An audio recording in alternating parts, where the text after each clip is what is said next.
আসসালামু আলাইকুম। সবাই কেমন আছেন? আশা করি যে যেখানে আছেন সবাই খুব ভালো আছেন। আলহামদুলিল্লাহ আমরাও ভালো আছি। প্রতিদিন সন্ধ্যায় কিছু না কিছু নাস্তা আমরা তৈরি করি। হয় আমি তৈরি করি, না হয় চাহাত তৈরি করে। তো গতকালকে যেহেতু চাহাত পাস্তা তৈরি করেছে, আজকে যেহেতু আমার পালা, তো আমি শর্টকাটভাবে আলু পরোটা বানিয়ে ফেললাম। যেহেতু গরুর মাংস রান্না করা ছিল, তাহলে চিন্তা করলাম যে পরোটা দিয়ে গরুর মাংস খেতে অনেক ভালো লাগবে।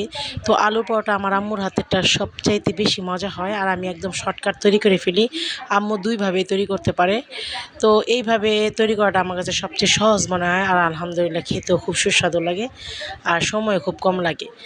তো যাই হোক, গরুর মাংস রান্না করা ছিল যেহেতু, আর আমার বেশি একটা কষ্ট হয়নি। আর আমি কেন জানি না ঝাল মিষ্টি খেতে একবারে মানে একসাথে পছন্দ করি।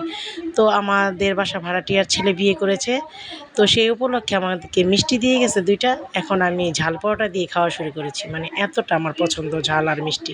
তো এখানে চাহাতের বাবা আর আমি একসাথে খাচ্ছি, চাহাত মামুনি আলাদাভাবে খাচ্ছে। তো আলহামদুলিল্লাহ খুবই মজা হয়েছে। আর সত্যি কথা বলতে, আলু পরোটা দিয়ে গরুর মাংস আসলেই খুব সুস্বাদু লাগতেছে। আমরা সবসময় আলু পরোটা তো সবসময় এমনি খেতেই ভালো লাগে, ঝাল ঝাল লাগে। আর সাথে যদি থাকে একটু চা, তাহলে তার কোনো কথাই নেই। তো সবাই ভালো থাকবেন, আর অবশ্যই আমাদের জন্য দোয়া করবেন। আমার প্রত্যেকটা ভিডিও একটু লাইক কমেন্টস করে দিবেন। আল্লাহ হাফেজ।